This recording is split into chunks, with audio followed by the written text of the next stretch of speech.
Good morning, જય શ્રી રામ મિત્રો. આપણા નવા બ્લોગમાં તમારું સ્વાગત છે.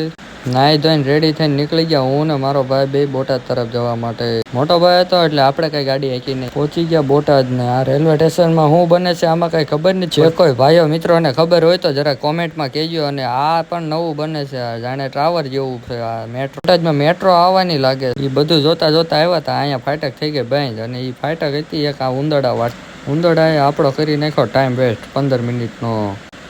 પછી ઉંદરડું વહી ગયો અને ફાટક ખુલી ગઈ. ફાટક ખુલી એટલે ફૂલ બાકા જીકી બોલી ગયા. અને પછી આપણા ભાઈ કાઢી લીધી એકલા ગાડી ગાયે ગા. એટલે પછી આપણે નીકળી ગયા ટ્રાફિકમાંથી બહાર. પછી આપણે લઈ લીધી બોટાદમાં એન્ટ્રી. પછી આપણો કેમેરામેન થઈ ગયો ભેગો. પછી અમે રવાના થઈ ગયા ઓફિસ બાજુ. તો એટલી વારમાં આવી ગઈ ભાઈની ઓફિસ, અને ભાઈ વયો ગયો ઉતરીને એની ઓફિસે. અને એને ઉતારીને હું નીકળી ગયો મારી ઓફિસ તરફ જવા માટે. પછી રિક્ષાવાળો વચમાં આવ્યો ને એને આપણે મારી દીધું કાવું, અને પછી નીકળી ગયા પાછા ઓફિસ તરફ જવા માટે. આપણે ઓફિસે પહોંચી ગયા અને ગાડીને કરી દીધી બરોબર પાર્કિંગ કરીને લોક મારી દીધો. અને પછી ચડી ગયા આપણે દાદરા, કેમ કે આપણે ઓફિસે લીફ નથી એટલે પછી આપણે ચડી ગયા દાદરા અને આવી ગયા આપણે ઓફિસે જોયું તો શટર અડધું ખુલ્લું. શટર ઓછું કર્યું તો આપણો ભાઈબંધ હતો અંદર ઓફિસમાં. આપણે પહેલા પગી ગયો હતો એટલે એને સાફ સફાઈ કરીને એને કરી નાખ્યા પછી ચાલુ. પછી બપોરે લાગી ભૂખ અને અમે નીકળી ગયા બે જમવા માટે. હું જમીન નીકળી ગયો. આપણે એક મોબાઈલનું થોડુંક કામ હતું ને કામ માટે આગળ રસ્તામાં થઈ ગયો મામાનો છોકરો ભેગો. ઘડીક ત્યાં ઊભા રહીને પછી અમે બે નીકળી ગયા મોબાઈલ રિપેરિંગની દુકાનની તરફ. અને પછી એને હાંકી લીધી ગાડી. તો પછી મેં કીધું લે હું થોડોક એવો વ્લોગ ઉતારી લઉં તો તું આવી જા. પહેલી વાર વ્લોગમાં લીધો તા તો હરખાઈ ગયા. એટલી વારમાં તો બધાની સાઈડ કાપીને પછી અમે આવી ગયા આપણા ભાઈબંધની દુકાને. ભાઈબંધની દુકાને ફોન આપીને અમે પાછા નીકળી ગયા અમે ઓફિસ તરફ જવા માટે. હા, અમે ઓફિસ તરફ જતા હતા. એક ભાઈબંધનો ફોન આવ્યો ને એને જવું હતું કપડાં લેવા. તો એ કે હાલો ઉભા રહ્યો હું આવું છું. તો એટલી વારમાં તો એ આવી ગયો રખતો હતો. એની ગાડી પાર્કિંગ કરાવીને અમે નીકળી ગયા એક ગાડીમાં. તો એને અમને બધાને આઈફોન દેખાડે કેમ કે તમે એવો આઈફોન નહીં. અમે કપડા વાળાની દુકાન તરફ પહોંચી ગયા છીએ અને આપણો ભાઈ પાર્કિંગ કરવા ગયો. તો આનો વિડીયો ઉતાર્યો હતો. મનમાં મોઢું જોઈને દાંત કાઢે કંઈક તો કાળું.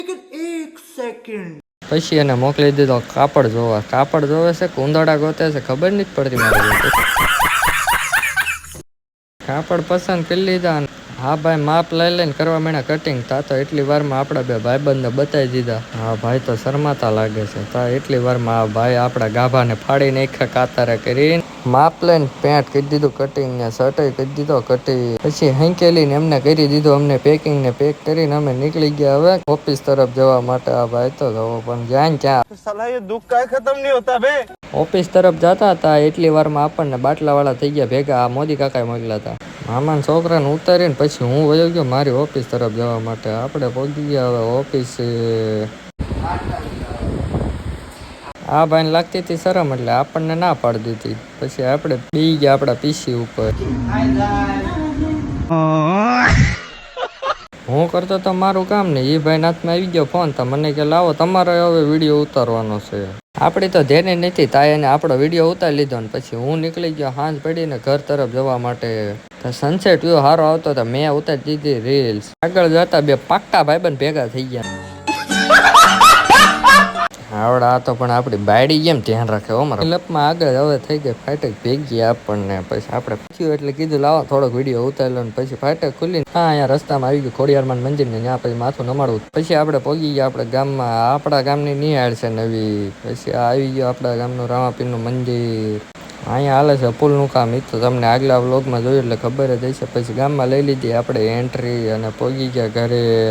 પહોંચીને પહેલાં જ પાણી જ પીવું. આજનો વ્લોગ સારો લાગ્યો હોય તો લાઈક ઠોકતા જજો.